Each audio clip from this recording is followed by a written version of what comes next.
Skambinsiu į taksi, į Telšių taksi ir pabandykim iškviesti kažkur, tai nežinau, kur mes čia galim išsikviesti.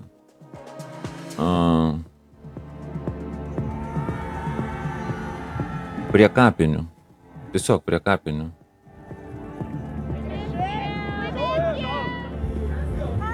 Tai gerai, viskas gerai, tegu ieško manęs, aš niekur nedingęs, aš galiu tiesiog sakyti, kad man prie kapinių reikia ir viskas. Man prie kapinių. Man prie Bočiaus kapo privažiuokit, aš prie Bočiaus kapo. Prie senelio kapo.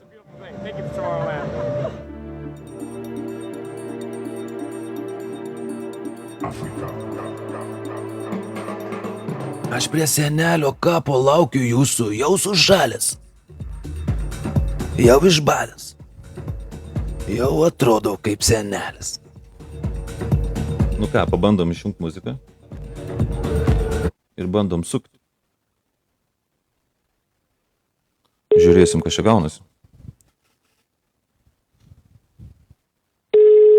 Girdisi skambutis?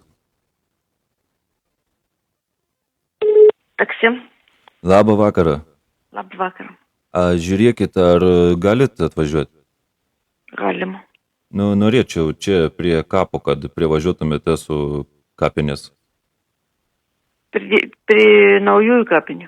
Prie tų naujųjų kapinių, prie Bočiaus kapo esu. Prie naujųjų kapinių. Nu, prie naujųjų kapinių esu, prie Bočiaus kapo dabar stoviu, laukiu, čia prie pat ant kampo Bočiaus kapas yra Jarmolenko palaidots, jeigu žinot. Ne, mes nežinom pagal pavardį, kur palaidots. Nežinot, nu čia tos naujosios kapinės kaip yra, iškart tiesiai įvažiuoju, tas sustoju, aš prie kapo čia žvakelį dar degu, dar meldžiausi biškai, bet jau šalta pasidarė, noriu važiuoti namo. Tai atvažiuoju prie naujųjų kapin prie vartų. Prie vartų, grinai prie vartų, kur yra žali vartai, matysi, aš laukiu su ta juoda striukė, esu, da biškai apsideginau su biškai nugarą, biškai esu išsipurvinti. Prie naujųjų kapin prie vartų. Gerai, važiuojam.